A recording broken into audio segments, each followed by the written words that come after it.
Yeah, so as we commence, firstly, I would like to appreciate all of you to take the time to have this webinar. It's been a while since we've had one as a society. Approaching pain is one of the few things that is left entirely to anesthesiologists most of the time, although it's really multidisciplinary. So I feel like this is actually a very pertinent topic. And we're fortunate to have one of our residents, Dr. Brian Michira, who will be presenting today's topic.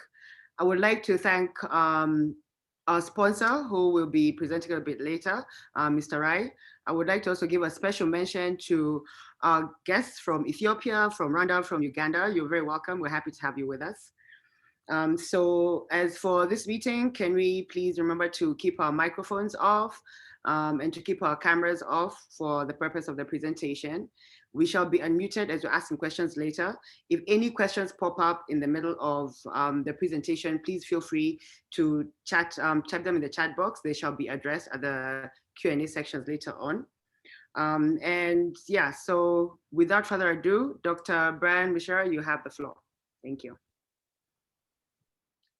Thank you, Winnie. Thank you to KSA for giving me this opportunity to give this talk on analgesia for thoracic surgery. My name's Brian Michira. I'm a resident in anesthesia. So the outline for today's talk will have an introduction, then we swiftly move on to systemic analgesia. We have a discussion on regional anesthesia, and finally on other non-pharmacological approaches for analgesia in thoracic surgery. I have no disclosures at this time. I'm a University of Nairobi third-year resident in anesthesia. I'm not a specialist in analgesia, anesthesia, or thoracic surgery, but thankfully my panelists, Dr. Wilson Nganga and Dr. Jimmie Kabugi are, so they will be helping me out as well. So straight up to the introduction. We'll start with a brief definitions according to the International Association for the Study of Pain, 2020 revision of the definition for pain, where it describes pain as an unpleasant sensory and emotional experience associated with or resembling that associated with actual or potential tissue damage, and analgesia as the absence of pain in response to stimulation, which will normally be painful. So when we are prescribing analgesia for our patients, we are trying to strike a balance between comfort and the adverse effects, particularly keeping an eye on respiratory depression as one of the fatal adverse effects. So the types of thoracic surgeries that we do carry out in our settings and elsewhere include, but not limited to, the following: pneumonectomy, segmentectomy, lung volume reduction surgeries, especially for severe COPD and emphysema, decortication of the pleura or the pericardium, mediastinoscopy, which at times does require a bit of an anesthetizing of the skin of the neck, the video-assisted thoracoscopic surgery and robotic-assisted surgeries using Da Vinci, pump and off-pump cardiac surgeries, among many others. So a brief look at the anatomy of the thoracic region, which is quite, I think, well known to us. We have the thoracic inlet and the outlet. We have the major organs in there: the lungs, the heart, the major blood vessels, lymphatic drainage such as the thoracic duct, our windpipes, the thymus, and many other things, lymph nodes as well. So moving straight on to the systemic analgesia, we'll start off with the opioids. Opioids were previously the cornerstone of analgesia for thoracic surgeries back in the 1990s, but now they are considered an inferior option in comparison to the newer techniques of regional anesthesia, such as the paravertebral blocks and the neuroaxial analgesia. The good thing is that opioids do have multiple modes of delivery, from oral to intranasal and topical, and quite interesting delivery modes such as lozenges as well.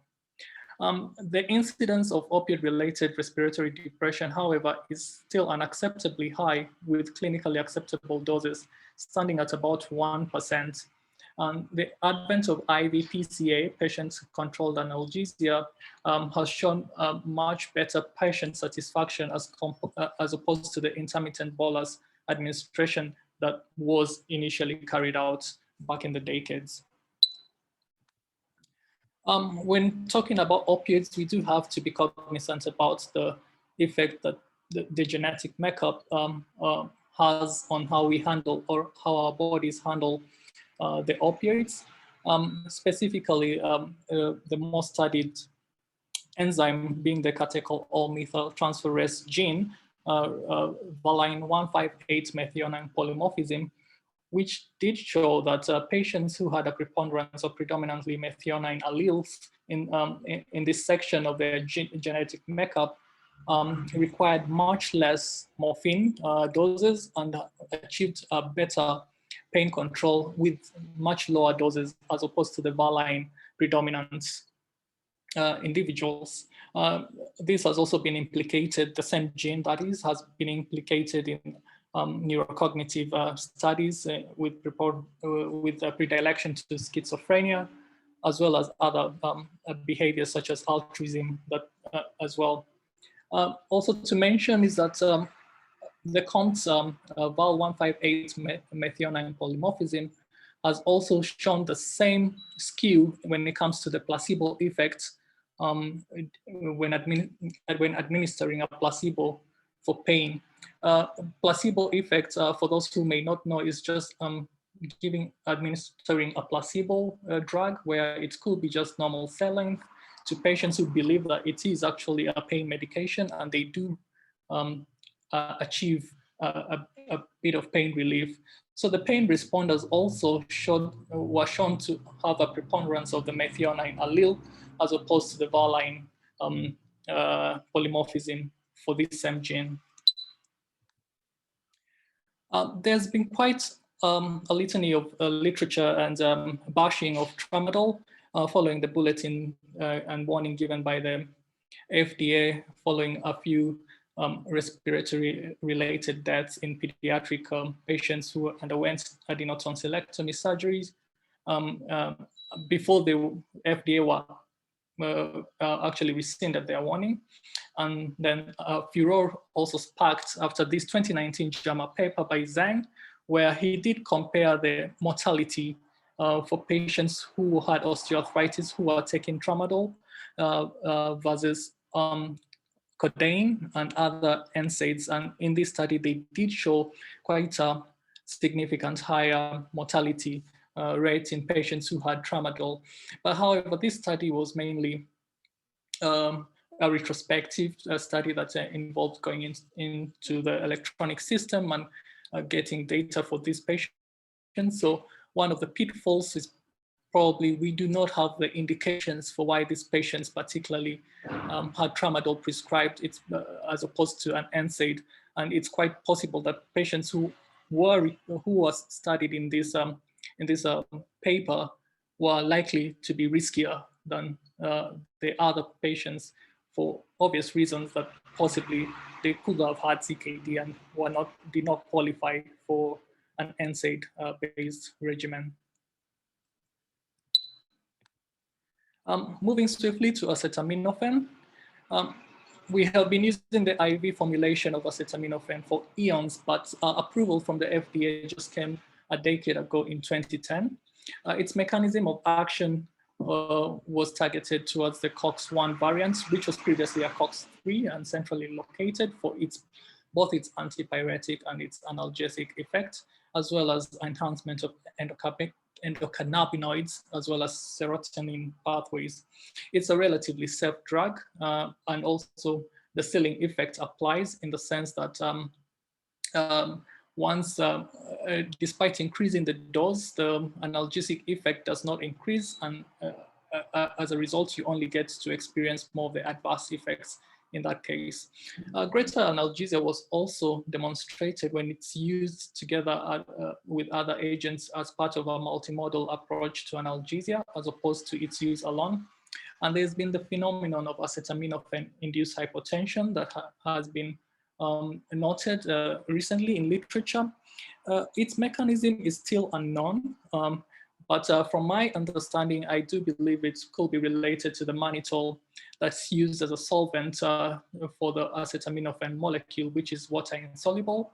Although the mannitol used in that composition for the IV formulation is quite a small amount for it to cause macrocirculatory effects, and more likely does cause microcirculatory effects, where mannitol effect on the endothelium will more likely be a vasodilatory effect, causing the acetaminophen-induced hypotension.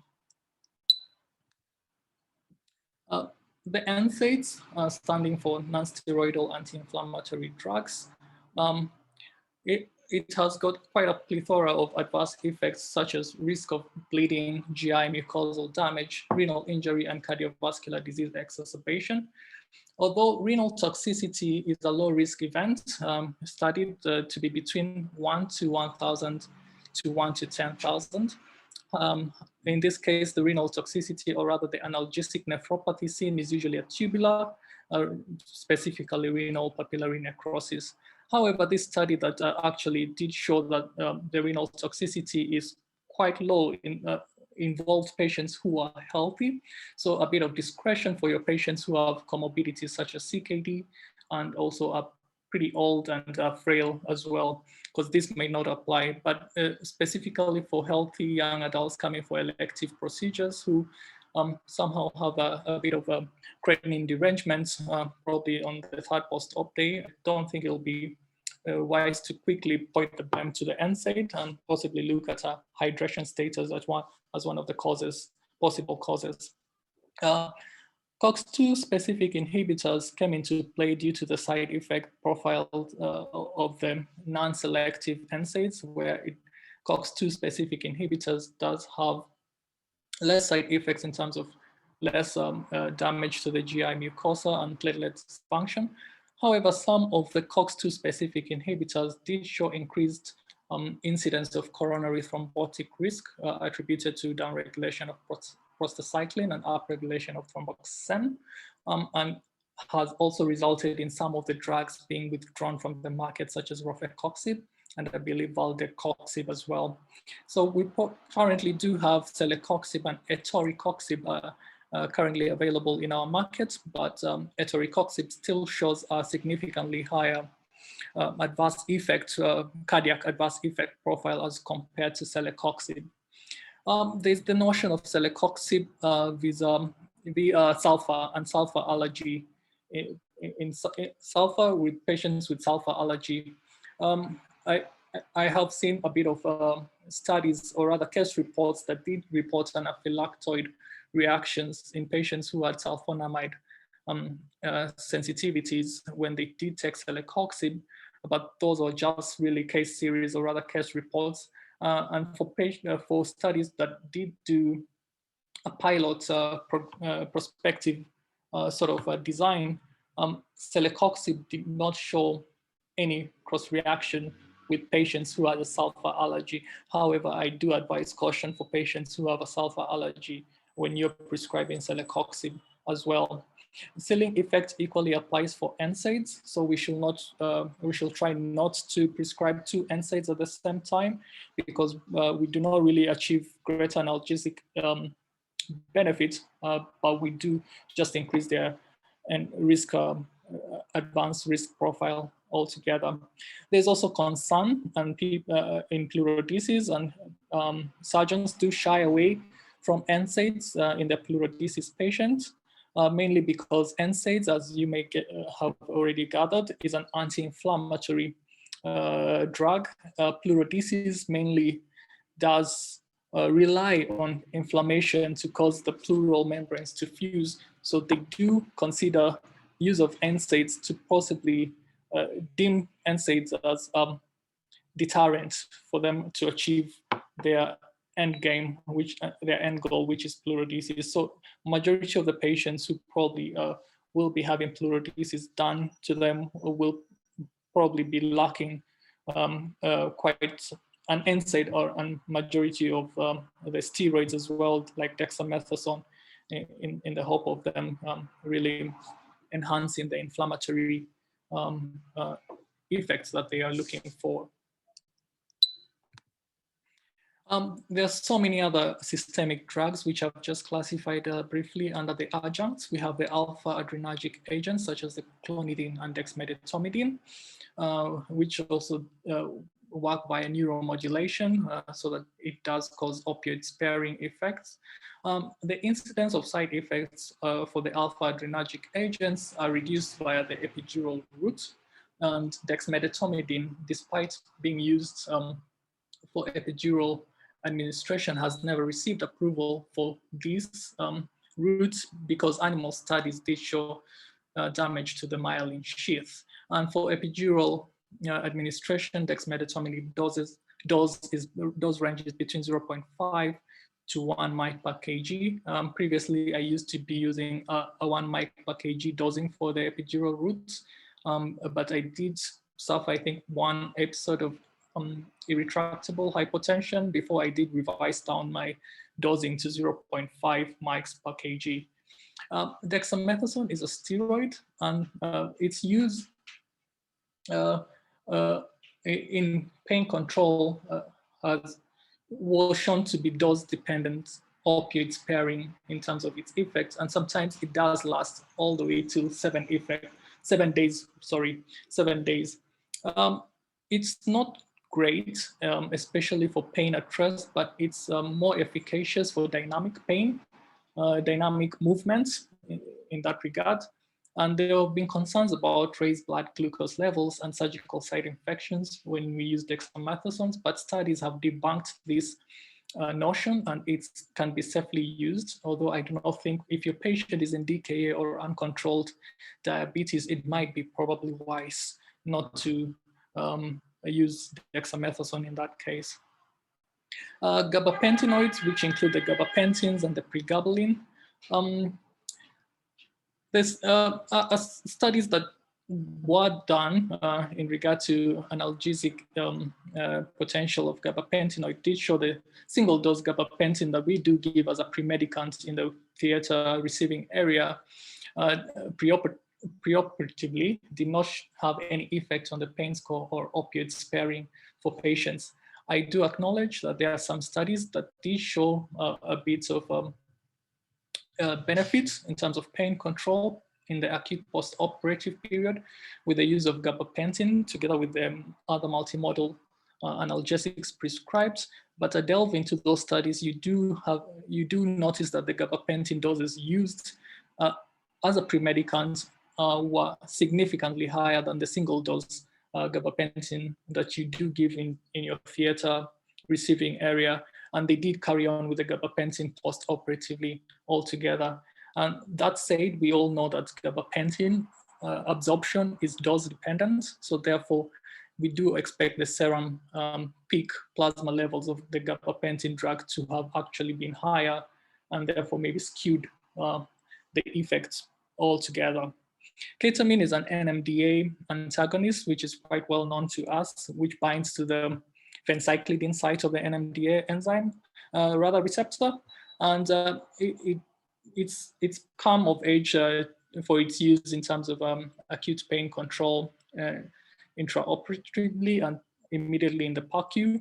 But despite the use in the acute phase, there's been no benefit that has been shown in terms of preventing chronic post-thoracotomy pain syndrome with the use of ketamine during the few days post-surgery.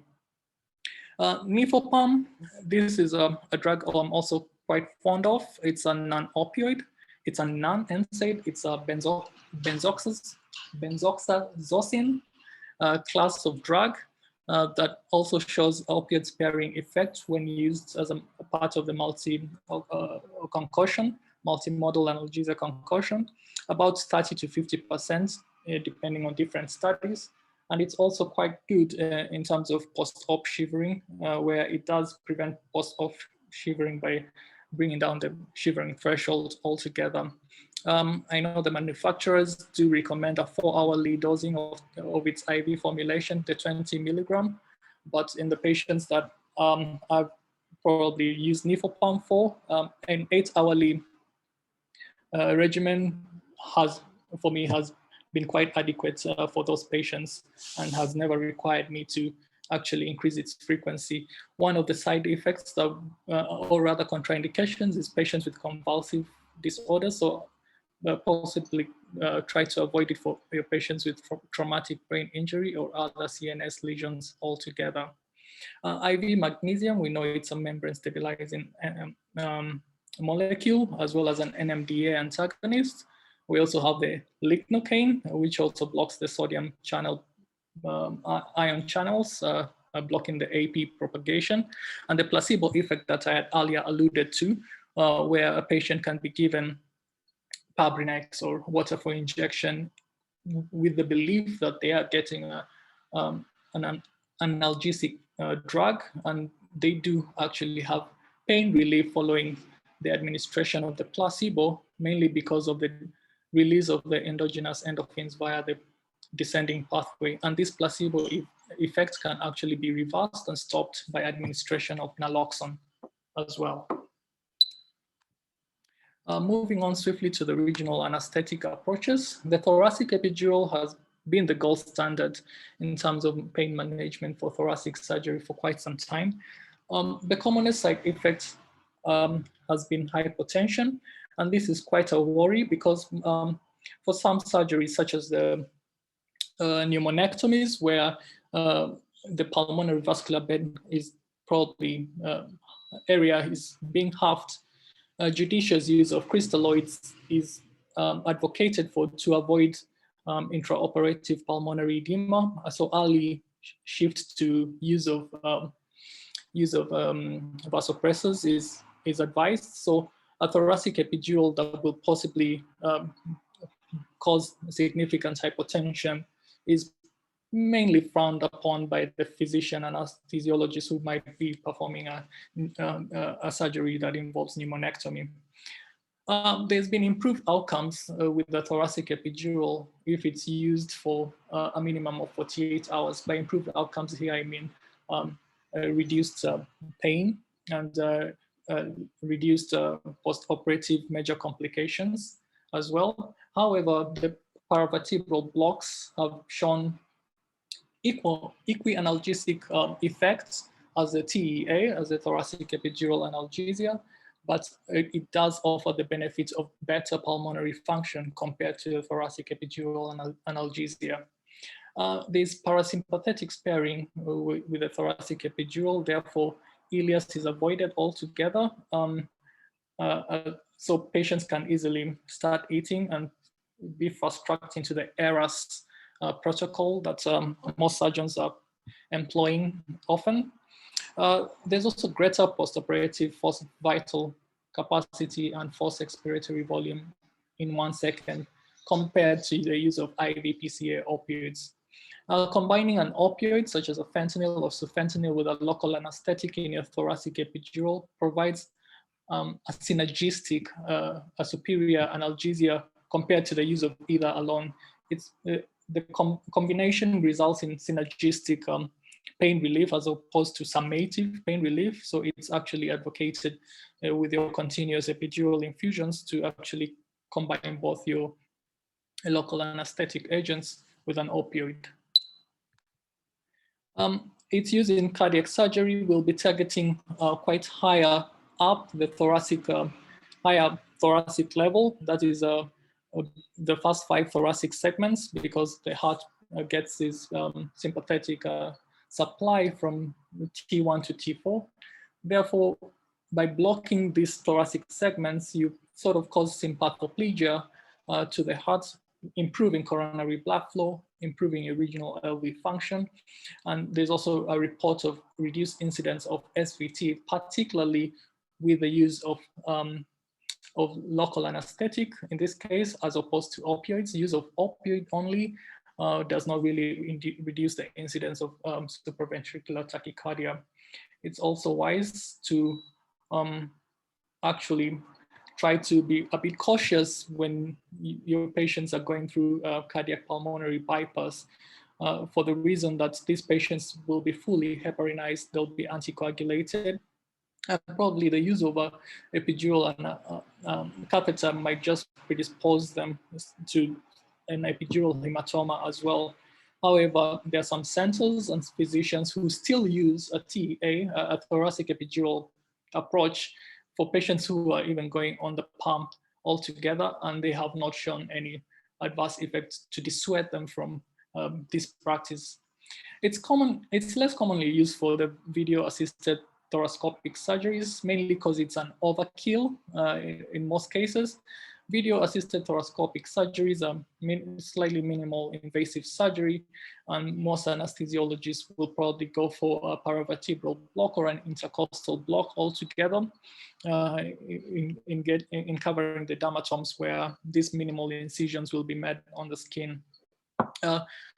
For breast surgery, we're probably targeting a T1 to T7 level of analgesia for breast augmentation, C5 to T7 for modified radical mastectomy, and a C5 to L1 level for mastectomy with a transverse rectus abdominis myocutaneous flap reconstruction. For chest tube and thoracotomy, we are looking at a level of T1 to T10 to be adequate for these patients.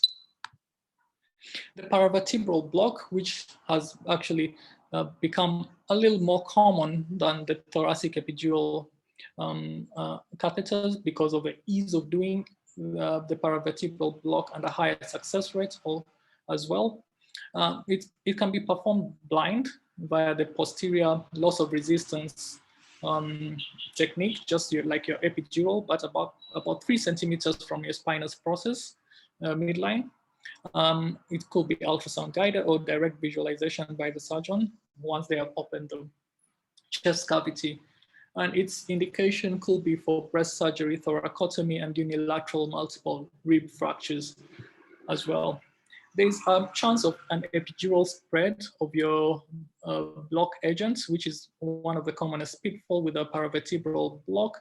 This is a little bit dangerous because the volumes that you use for your paravertebral block are actually quite higher than what you might use for your neuroaxial epidural approach. So it's spread into the epidural space can see you have a significant hypotension and possibly even a high spinal block in your patients. The risk of hematoma causing significant morbidity is quite rare because the paravertebral block space is quite large in volume, theoretically extending from the nape of your neck all the way down to your coccyx. And therefore, because of this expanse, a hematoma that forms around there has got room to actually, grow before causing cord compression or other unwanted significant morbidity. A review of 14 studies by the Cochrane group and the prospect group comparing the paravertebral block with the thoracic epidural analgesia showed no difference in pain score or major complications altogether. So you could actually go for any of these two approaches because both of them have been shown to be equally analgesic. However, addition of fentanyl in combination with a local anesthetic for your continuous paravertebral block infusion provided a similar pain relief as the use of a local anesthetic alone. This is opposite to your thoracic epidural analgesia, where a synergistic effect was seen when you do combine an opioid with a local analgesic. So that you reduce your adverse effects, it's preferable not to actually have an opioid local analgesic concoction for your paravertebral catheters and just have a local analgesic only for your paravertebral catheters. So that's just a diagram to show you the spaces we are talking about before we move on. I can't get my arrow key. I'll probably have to see. Oops. Okay.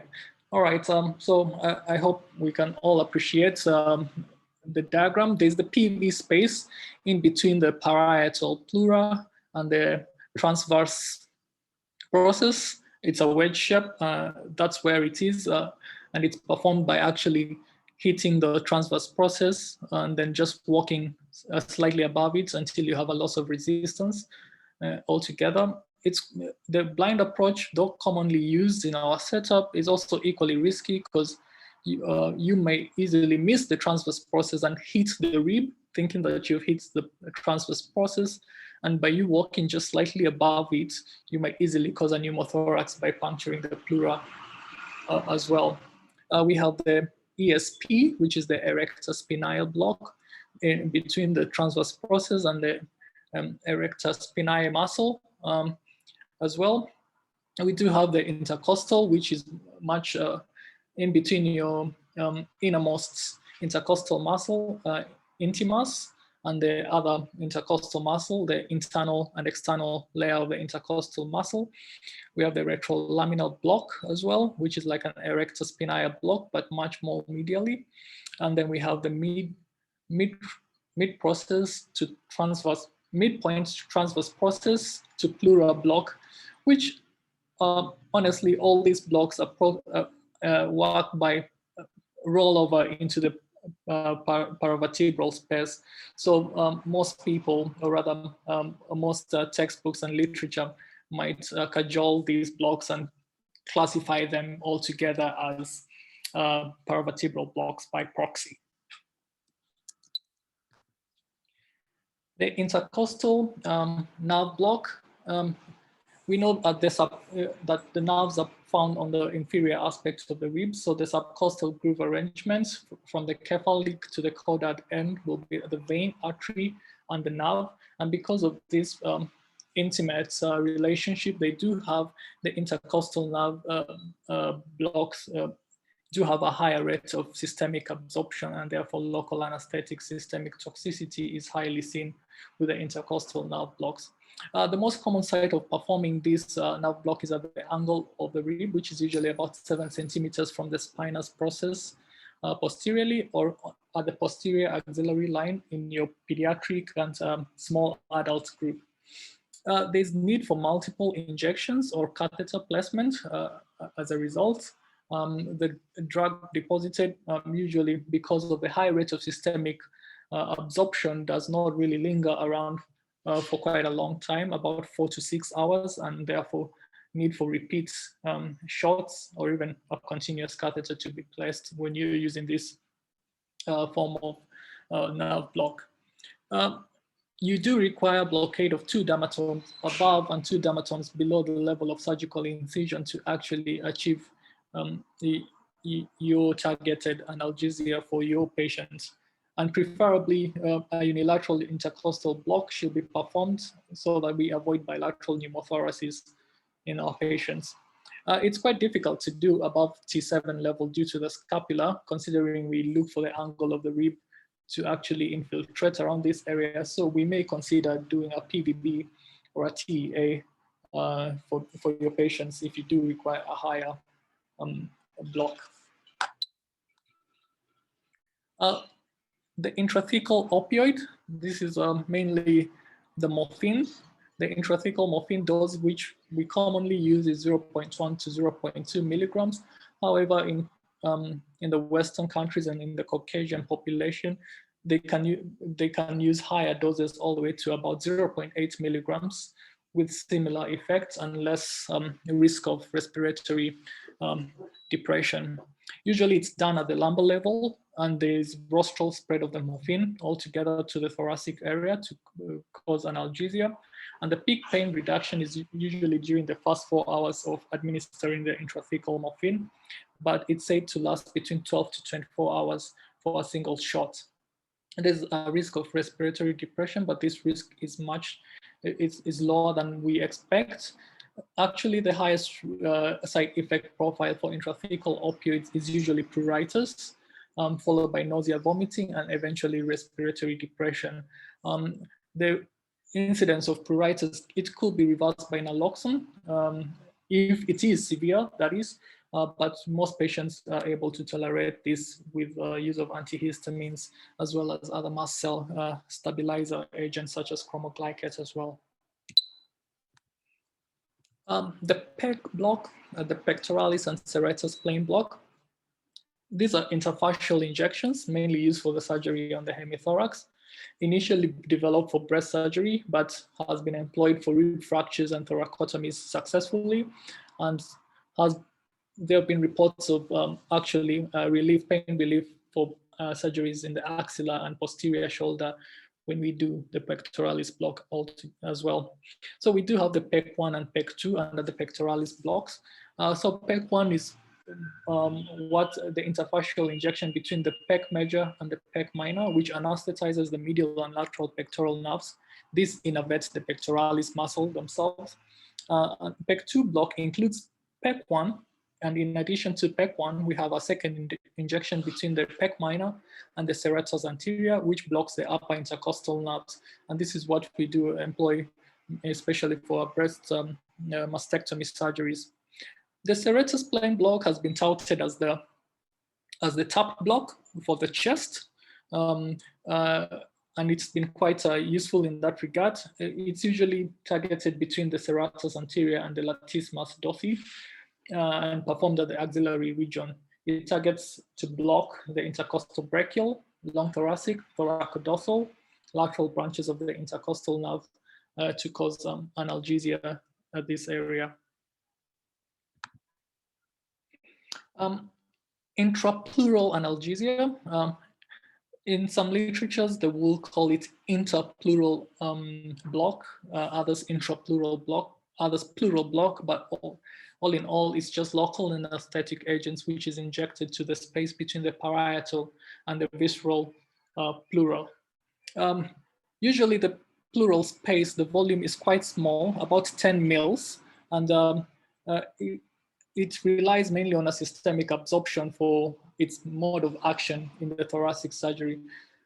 It's quite ineffective for thoracotomy surgeries, mainly because once the chest cavity has been opened, this space that was 10 mils in volume increases in size due to a pneumothorax, due to a hemothorax and loss of surface tension. So by administering the drug into the pleural space, we do not have it spread as a thin film because of the disturbed surface tension on these layers, but instead it does gravitate to the basal areas and does not offer analgesia to the surgical sites.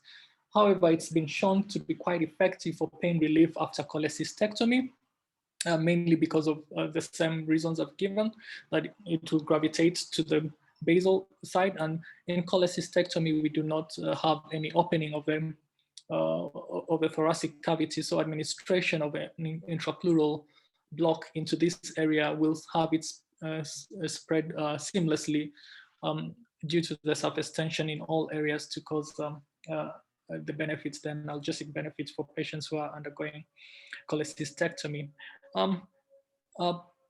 Surgeons and anesthesiologists and physicians have even gone a step ahead to be a little bit crude in terms of administering the pleural block, where they did try pushing bupivacaine through the chest tubes that were left behind following thoracotomies and other thoracic surgeries, so that it goes into the pleural space. But however, this has also been shown to be ineffective for the same reason, that it only gravitates to the basal region and does not really offer a block to the areas that you actually do require analgesia, and therefore it will rely on systemic absorption for its analgesic action.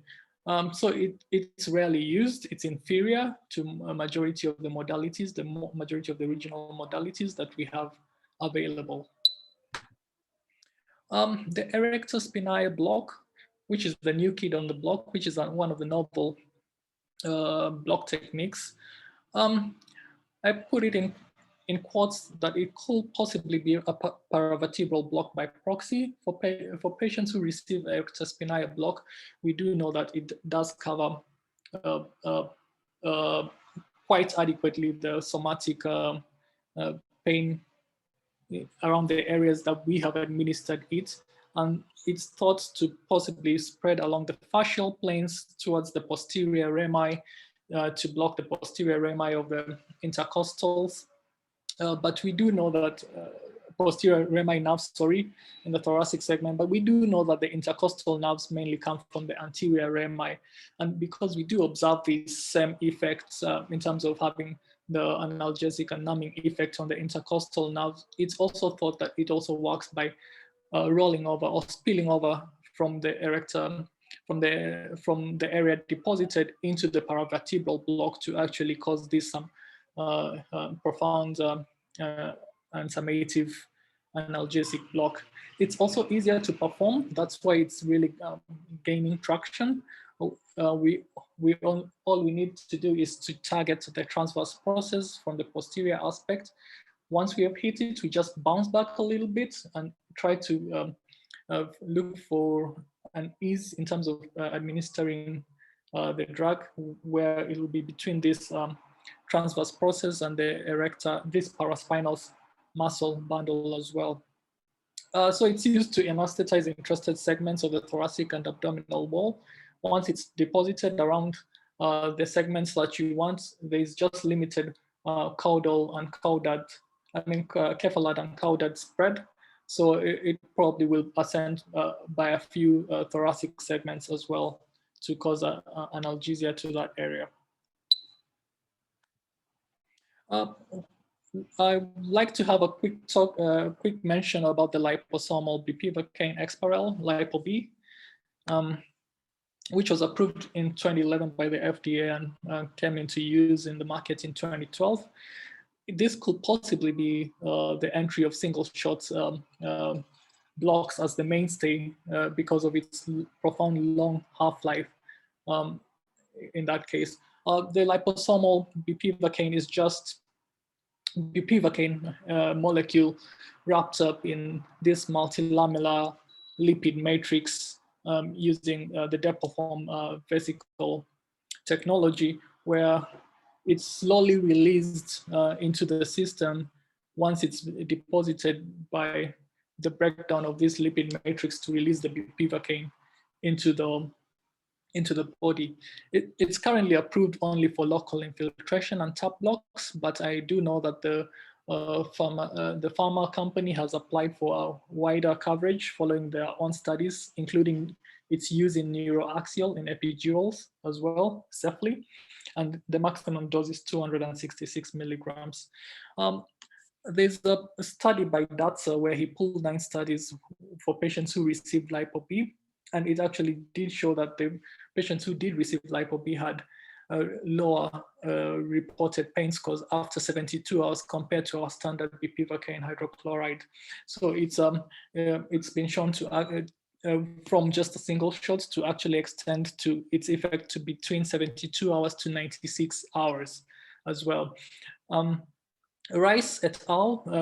Did actually also have a look as well between the LipoB versus the TEA via the thoracic epidural analgesia, which is the gold standard. And he found that there was no difference in post-operative complications or pain score, and actually patients who received the LipoB had a shorter length of stay altogether. So liposomal bupivacaine could be the bridge to ambulatory surgery blocks where a single shot instead of patients going home with a catheter will be the main modus operandi. A quick mention about post-thoracotomy chronic pain syndrome. Usually are neuropathic and myofascial in terms of its pain components. The prevalence of chronic pain after thoracotomy has been reported to be between 50 to 60%, although this is likely underreported. And thoracotomy and limb amputation have been considered the highest in terms of the risk in terms of generating chronic pain, according to this Lancet paper published in 2006. Like limb amputation or phantom limb, it does require a multimodal approach in terms of dealing with post-thoracotomy chronic pain. I know they've been in orthopedic for phantom limb as well. They've been using a multi-modal approaches using regional techniques together with capsaicin, and also using memantine, which is an NMDA antagonist, orally, 20 to 30 milligrams with very good effects. And studies have also started catching up in patients with post-thoracotomy chronic pain syndrome as well. And that would be something interesting for us to watch in the coming years. The major predictor for post-thoracotomy chronic pain has been poorly controlled acute post-op pain, mainly. And there have been different modalities employed to try and see if they can actually reduce the incidence of post-thoracotomy chronic pain, such as via altering the surgical approaches and surgical incisions. So the classic posterolateral thoracotomy incision versus the muscle-sparing posterolateral thoracotomy incision showed no difference in terms of reducing the incidence of chronic post-thoracotomy pain. The difference between the classic and the muscle sparing is that in the classic there is division or rather dissection of the latissimus dorsi, and the sparing of the latissimus dorsi altogether in the muscle sparing approach. And comparing the classic posterolateral approach with the anterior approach, which is usually mainly through the axilla area, the anterior approach resulted in a reduced chronic incidence of chronic post-thoracotomy pain as well. Some two prospective trials which try to compare the classic posterolateral to the video-assisted thoracoscopy surgery and the muscle-sparing posterolateral thoracotomy to the video-assisted showed no difference in incidence. Video-assisted thoracoscopic surgery came into play, and it was touted to be one of the game changers in terms of reducing the incidence of chronic post-thoracotomy pain by virtue of using minimal incisions as well, and trying to avoid the dissection and the muscle cutting, as well as the intercostal nerve damage.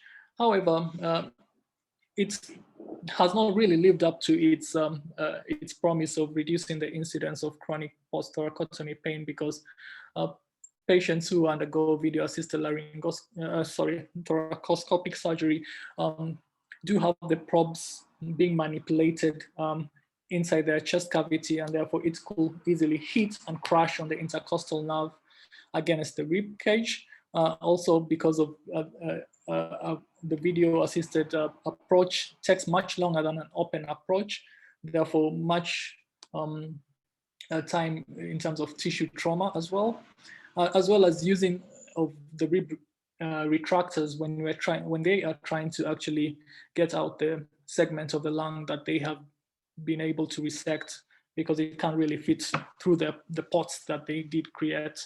So these have been possibly the pitfalls with the video-assisted thoracoscopic surgery in terms of reducing the incidence of thoracotomy pain. The approach of freely dissecting the intercostal nerve and tissue altogether, what they call an intercostal muscle flap, to avoid injury by retractors, actually did show reduced incidence of chronic thoracotomy pain syndrome by showing that majority of post-thoracotomy pain is mainly due to intercostal nerve damage. And so, as I had earlier alluded to, a multidisciplinary and multimodal treatment is required for these patients. These patients, since it's mainly neuropathic, we do have the anticonvulsants and the antidepressants and the gabapentinoids, which do really play a huge role in terms of controlling this pain. So I mentioned about this study by Sentuk, where he did compare 3 different analgesic approach with the incidence of chronic post-thoracotomy pain. The asterisks do show, in the graph, do show statistical significance. So in this study, where he did follow up the patients for 2 months and 6 months, it did actually show that patients who had a preoperative thoracic epidural analgesia given did actually have a lower incidence of chronic post-thoracotomy pain developing. This compared to post-op TEA administration and the IV PCA group as well. So this study once again pushed preemptive analgesia back into the spotlight. I know there have been quite conflicting studies where preemptive analgesia has been said to work or not to work in most cases, but I do know a lot of clinicians who actually are of the idea that preemptive analgesia actually does work. It has actually pushed back the idea of preemptive analgesia into the spotlight, and it's shown that preemptive analgesia could be the only way to actually reduce chronic post-thoracotomy pain, apart from the free dissection of the intracostal muscle flap. So we'll have just a brief mention of the non-pharmacological approaches as we wind up our talk. Sorry for taking quite a long time. We do have the cryoablation therapy, which is just exposing the intercostal nerves once we have the chest opened by the surgeon to frigid conditions, usually about minus 100 degrees Celsius. It's usually not instantaneous in terms of its relief, and there's need for bridging in the acute post-operative period, and produces sensory loss for about 1 to 4 days. It's also been shown by use of the cryoprobe that you can actually extend this sensory loss for even months, about 6 months. So it's also been used for management of chronic pain in patients who have post-thoracotomy pain syndrome as well. Transcutaneous electrical nerve stimulation, TENS. TENS was actually developed to utilize the notion of the GET theory pathway, the spinal GET theory pathway, and it did show promise. And this study done by Solak in 2007 did show that benefits were mainly seen from the 4th post-operative day and continued all the way up to about 2 months. So there's still need for, when we're using these non-pharmacological approaches, to actually have a bridging analgesic regimen in the acute post-operative period.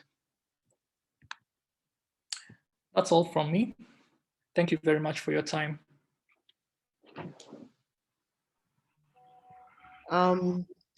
Thank you so much, Dr. Michira. That was very thorough, very detailed, and considering you're a third-year resident, I have to say that's quite commendable.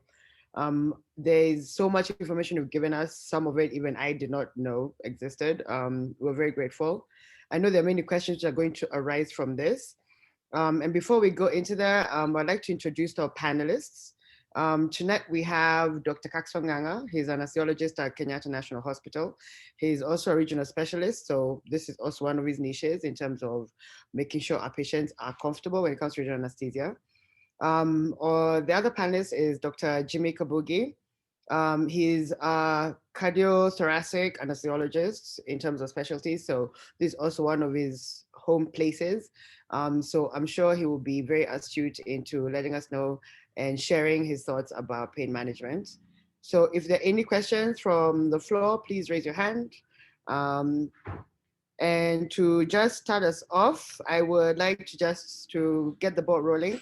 There's a question from Ali Chandani, who is asking that in your reading, did you come across any new hypotheses for the reason for the improvement seen with preemptive analgesia? And that we can start off with Dr. Michira answering, and then any of the panelists can chime in. Thank you. Thank you for that question. That's a wonderful question. Well, one of the reasons given for possibly why preemptive analgesia does work is by trying to avoid sensitization, central sensitization of these patients to pain altogether. Preemptive analgesia not only involves administering over the analgesics before surgery, it's also been part of the preparation for surgery, including patient education, patients who are aware of the limitations of your techniques, patients who are aware of the side effects, patients who are aware of the amount of pain prior to surgery have actually reported much lower pain scores as a result. So it does have a lot to do with the, if I may say, neural modulation or habituation in that case. So preemptive analgesia has mainly shown its effects in terms of trying to avoid central sensitization way earlier in terms of its benefits actually.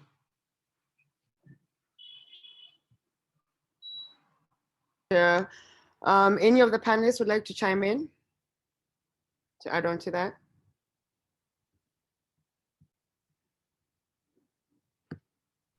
Dr. Nganga, you're there? I think the only thing I would add is that as Dr. Michira has mentioned, preemptive analgesia has faced its share of controversies.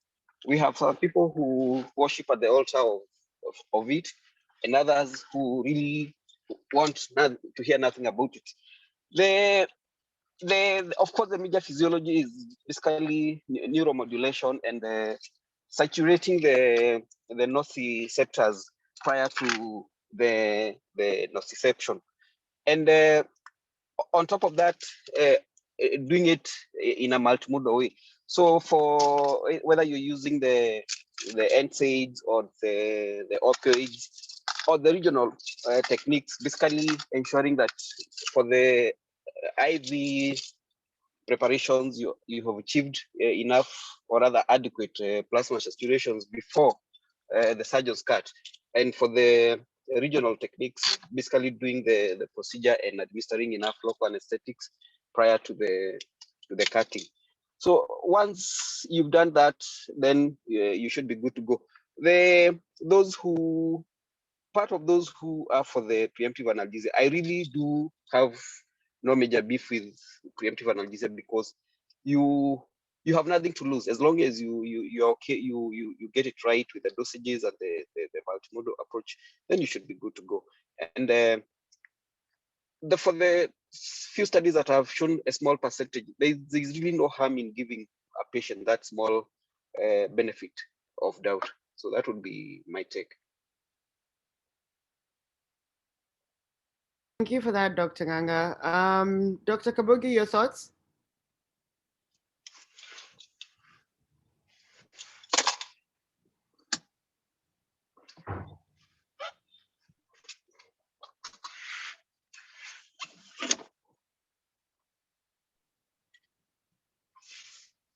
I think Dr. Kabugi is trying to settling down. Yes, he's trying to settle down.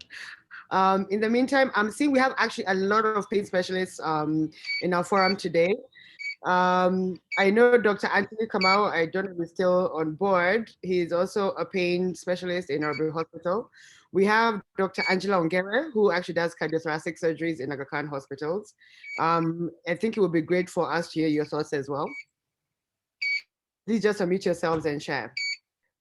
Also to mention, Dr. Carla Mwangi, are you there? She's also a cardiac anesthesiologist in Kenyatta. She's one of the first ones who told me about blogs. I think when it comes to pain management and analgesia, she actually would have some thoughts to share. Dr. Caroline? Yeah, just unmute yourselves. In the meantime, Dr. Michira and Dr. Kabugi and Dr. Nganga, having this question in mind, I know that majority of us work in what we'd call, resource limited settings. But there are some of us in this forum who work in better centers who have access to drugs, which if they need the drugs for surgery tomorrow, they can be flown in. So there's a question from Raphael Makambwe who says, some of the drugs which are presented in today's presentation are not as easily accessible. So in our clinical practice, when we still need to go ahead and have this surgeries going on, what can we do, or how can we manage our patients to manage optimal pain management was limited in terms of the drug choices that we have to our disposal? So that's a question to think about as we wait for the pain gurus to come on board. Thank you. Dr. Kabugi, do we have you back? Yes, I am finally back. Thank you. Excellent. Okay. Managed to reconnect. We were talking, the question was basically regarding preemptive analgesia. Yes. Your school of thought on that. Okay, I think preemptive analgesia it's actually a clinically relevant and valid phenomenon, although it has not been shown to be as effective as we initially thought it would be, because generally speaking, I don't think any study to date has shown that it prevents chronic pain, or it prevents it reduces consumption, opioid consumption. However, preemptive analgesics techniques that involve regional anesthesia are known to be far superior to, for instance, things like NSAIDs and paracetamol. or even opioid giving preoperatively. But still, it helps to give some opioid and some NSAID, paracetamol intraoperatively, even before the operation. Thank you. So while we'll still have you, whilst you're still in the one place that has reception. Yes, the one corner. Yes, the one corner. So one of the follow-up questions actually was, considering that you have actually worked in both low resource, or rather called limited resource settings, and also you worked in situations where you have your spoil of choice. Yes. When it comes to managing patients for now an analgesia post-op a thoracic surgery, be it a mastectomy or be it anything else, what would you suggest? Because some of the medication that Dr. Michira presented to us, the question was brought up that they're not readily available for us. So like now for you right now, what would be your ideal plan for managing pain for a thoracic patient in two different settings, because you have worked in both? Okay, I am assuming that the issue is drugs and not epidural catheters, for instance. So the drugs that are probably not readily available would be things like dexmedetomidine or clonidine. But I think the rest of the drugs like fentanyl and lidocaine or bupivacaine, those are pretty much available anywhere you go in this country. The catheters are also available and now affordable, and they can actually be couriered to wherever a practitioner is.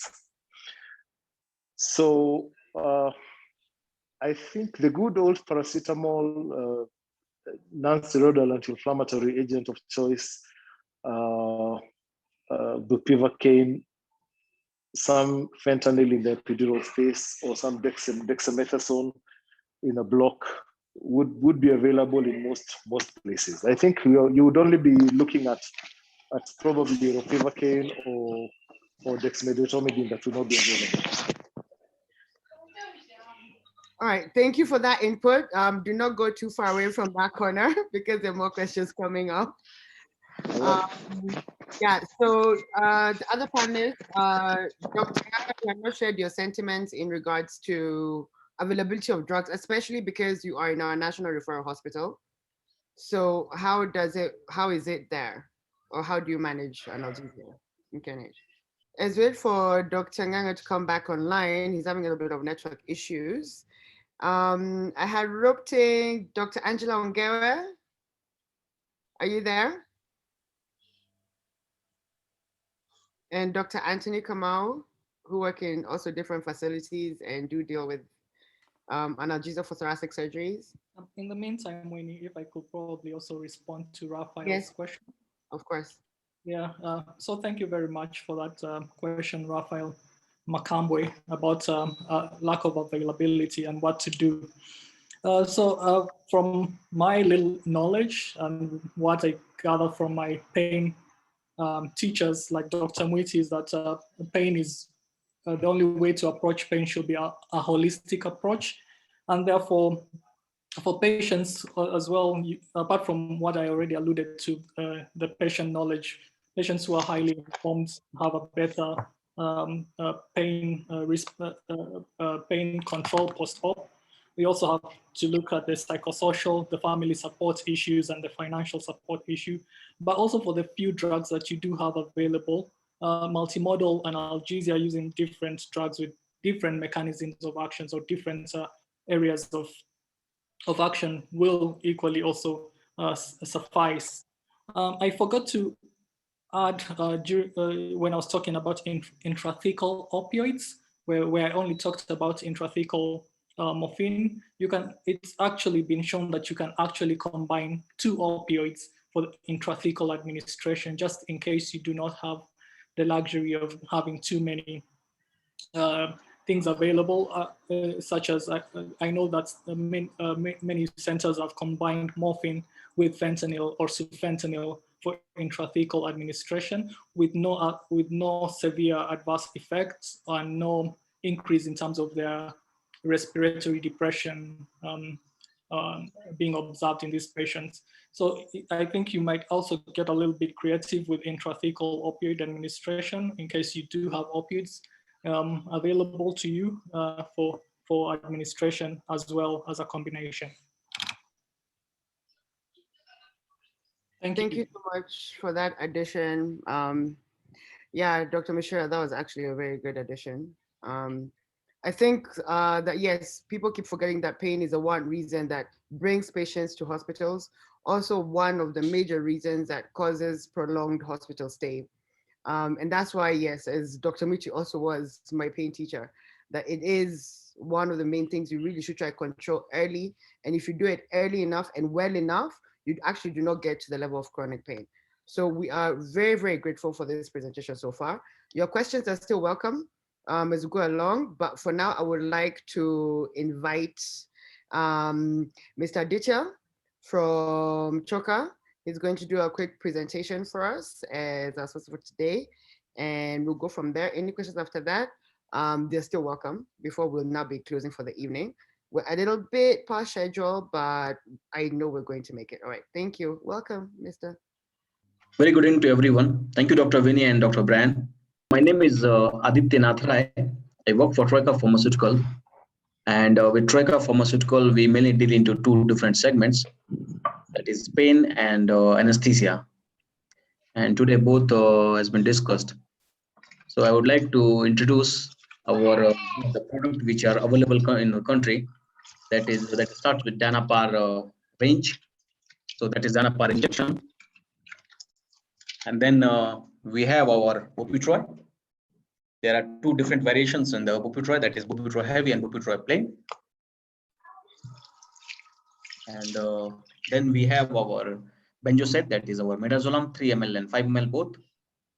We have our ketamine, that is our Ketamax, that is widely available all across country. Then we have our fentanyl, that is trofentyl. And then we have our isoflurane and sevoflurane. Isoflurane is known as Isotroi and sevoflurane is known as Sevotroi. And then last but not the least, that is our propofol, Troipofol is the brand name. Most of the drugs are comfortably available in all across the hospitals, be it Nairobi Hospital or Aga Khan or MP Shah or Avenue or Mombasa Hospital. So wherever you go, you will find some of our drugs which are there in the hospital pharmacy. So just quickly moving to in the details of the brand. So BUPITROI heavy.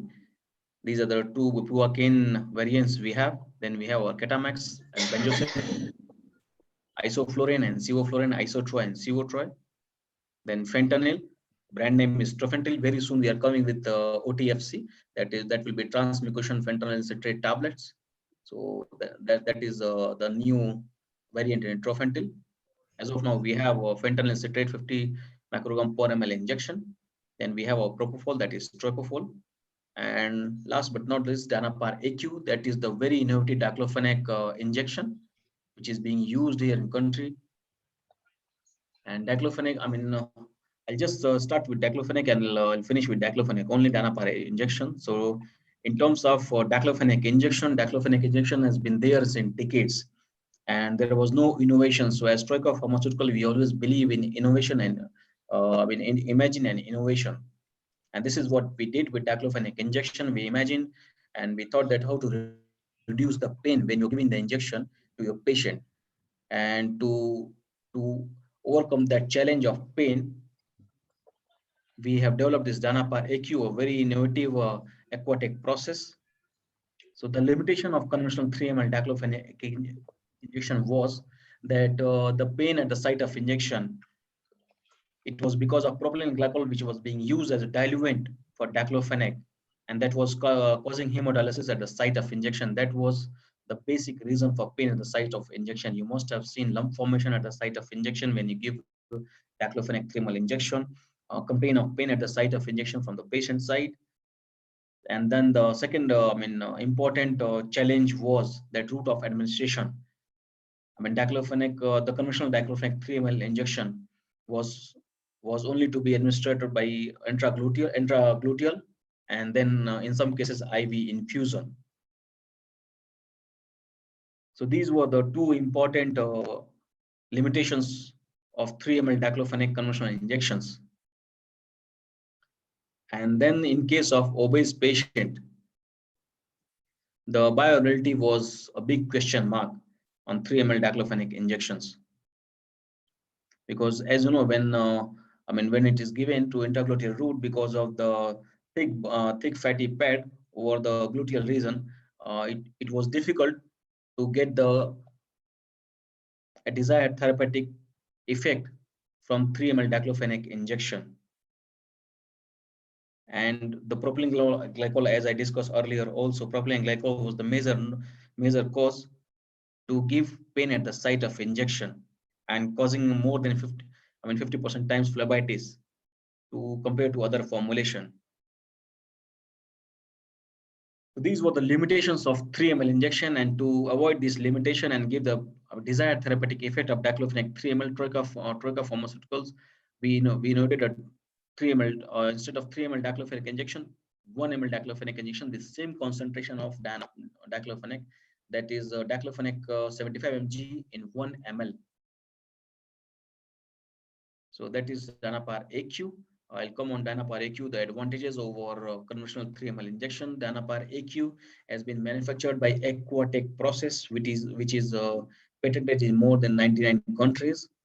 And if I compare with the conventional 3 ml diclofenac injection, Danapar AQ is propylene glycol free, means it's a virtually painless injection, and it gives significantly very less phlebitis chances.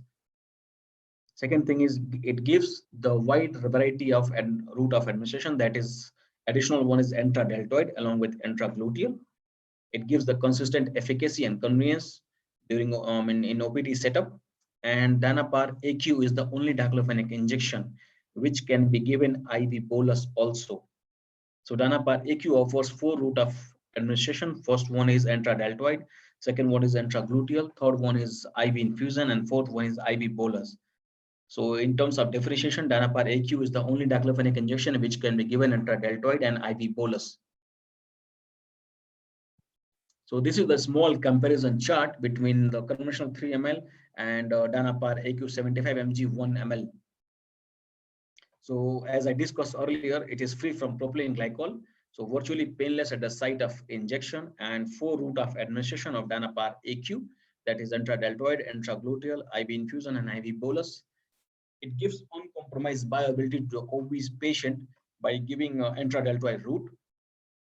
And the intradeltoid route of administration give the convenience in OPD cases, less embarrassment to the female patients. And the biggest advantages of IV bolus administration is faster onset of analgesia, lesser incidence of thrombophlebitis, and no need of infusion lines, and it becomes a cost effective for the patient. So Danapar AQ offers superior analgesic effect with lesser pain at the site of injection, with lesser complication post injection, in case of post-op patients.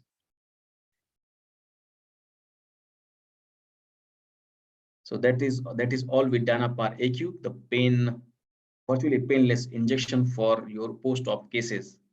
And it is comfortably available in Aga Khan, MP Shah, Nairobi Hospital, Avenue, Real, variety of hospitals. Wherever you go, you'll find our Danapar AQ available there. So at the end of the slide, I'll say thank you to everyone. And I have shared my contact details here. If you need any medication or anything from our side, from Troikaa side, please reach back to us. I'll just repeat again the brands which are available, the molecules which are available with Troikaa Pharmaceutical. That is our Danapar AQ, 75 mg in 1 ml. That is diclofenac injection. Bupitroy heavy and Bupitroy plain. We have bupivacaine heavy and bupivacaine plain. We have our propofol named as Troipofol. Then we have our midazolam 3 ml and 5 ml named as Benjosed. Ketamax we have, that is our ketamine. Profentyl we have, that is our fentanyl. And Sevotroy we have, that is our sevoflurane. Isotroy we have, that is our isoflurane. And Harley is our distributor here in Kenya. So my contact details are 756-127-764. So with this, I summarize my presentation. I thanks everyone again. Thank you for giving the opportunity. And I wish you a very safe evening and enjoy your evening. Thank you, Dr. Veni. Thank you so much, Mr. Rai. Thank you for sharing your products with I hope us. I've not taken much time. No. You have done a good job. Yeah, so thank you for sparing your time as well, and thank you for helping also this day happen.